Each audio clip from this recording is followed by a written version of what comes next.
14મો પ્રશ્ન 21 સેમી ત્રિજ્યાવાળા વર્તુળના ચતુર્થાંશની પરિમિતિ બરાબર ખાલી જગ્યા સેમી.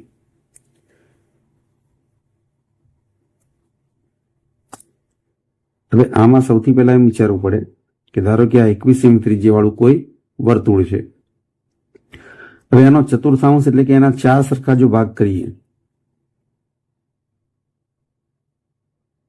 તો 2 વ્યાસ દોરવાથી વર્તુળ 4 ભાગમાં વિભાજિત થઈ જશે. એમાંનો આ ચોથો ભાગ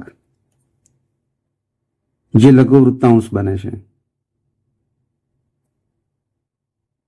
જેમાં કેન્દ્ર આગળનો ખૂણો કાટખૂણો બનશે, કારણ કે વર્તુળનું કુલ અંશ માપ 360 અને એ 360ના 4 સરખા ભાગ કરીએ તો કેન્દ્ર આગળનો ખૂણો થીટા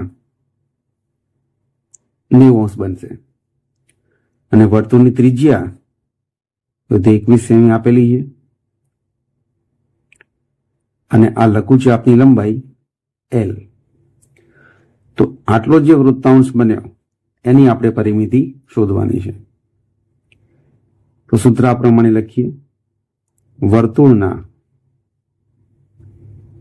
ચતુર્થાંશની પરિમિતિ બરાબર આ બે રેખાખંડ એ વર્તુળની ત્રિજ્યા છે એટલે એને આપણે 2r વડે દર્શાવીએ, પ્લસ આ લઘુચાપની લંબાઈ જેને આપણે L વડે દર્શાવીએ. અને લઘુચાપની લંબાઈનું સૂત્ર પાઈ r થીટા છેદમાં 180. હવે આમાં કિંમતો મૂકીએ. 2 ગુણ્યા વર્તુળની ત્રિજ્યા 21, પાઈની કિંમત 22/7, ત્રિજ્યા 21, થીટા 90 છેદમાં 180. 21 તો 42, શકેલો છેદ ઉડાડીએ. 7 તરી 21, 3 છંગ 18, હજુ એક 0 કટ કર્યા.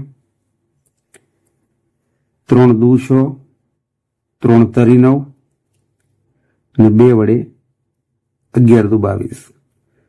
તો બાકી બધું 11 ગુણ્યા 3, 11 તરી 33, 42 પ્લસ 33, 3 ને 2 5, 4 ને 3 7, 75 સેમી.